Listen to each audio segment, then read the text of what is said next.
I'm back in Singapore just cleaning up a little bit of the litter that people are posting in the apartment complexes here.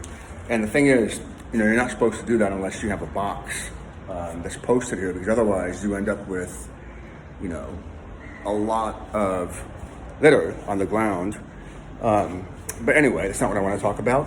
I'm on my way to breakfast. Just another sunny day in Singapore. And ultimately, I was when I was coming here, I was actually detained by immigration. Now, Singapore, the ICA is kind of interesting because they have an automatic gate system. And the last time I came here, if I'm not mistaken, the automated gates worked.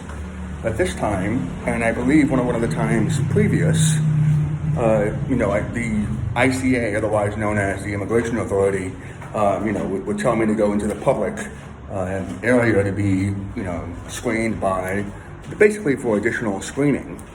And that's fine. But the problem is they keep asking the same questions, and Singapore has a fairly developed ICA app, one of the best in the whole world, actually.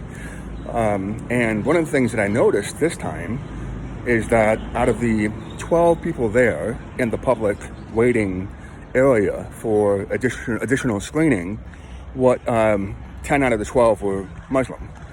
And I'm not sure if it's necessarily religion or non-Malay Muslims. It may be that, somehow somebody had posted something that was pro-Palestinian. And I say that only because I added the Instagram of one of the other people in the area.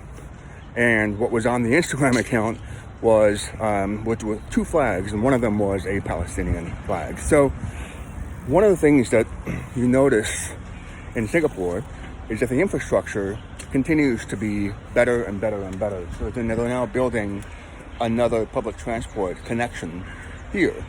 And if you've watched any of my other videos, you know that I sort of mock the area as a quasi-ghetto.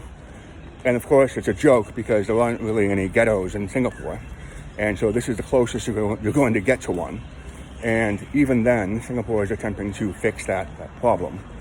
But, we have a new prime minister here in Singapore. And one of the things that's very interesting is that a lot of times prime ministers or presidents and so on and so forth focused on high-level issues. And they should. Inflation is a massive problem. But you'll notice, if you're just a normal person, you're not an economist, you don't have a PhD from Harvard, what really matters are more banal systems. And, like, for example, immigration systems. Why is it inconsistent? Why is it changing? Is there something that can be done? Because the person who was questioning me had no idea about my background, as far as I know. Or if he did not let on. And so wouldn't have been able to confirm that I went to law school here in Singapore in 2001. I didn't seem to have any other background other than repeating the same questions that I was asked on a different time that I came to Singapore. So that makes me think that I am dealing with a typical sort of police tactic of, let's ask the same question multiple times and see if there are different responses. And if you do that over a period of months, I'm not sure how effective that is, especially because the questions are quite simple, not the kind of things you would forget.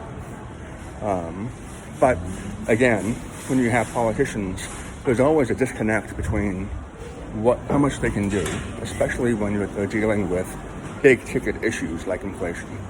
But at the same time, if you're dealing with everyday issues, whether as a traveler, or a worker, or just a normal person within the country, what really affects you, whether or not, for example, I can see my friend here, who is a Singaporean citizen, what really affects you are very much the relationship between the top level politicians and also, just the police, right? The law enforcement agencies, and what vendors they use and what information they get from what sources. And that becomes very, very difficult to parse.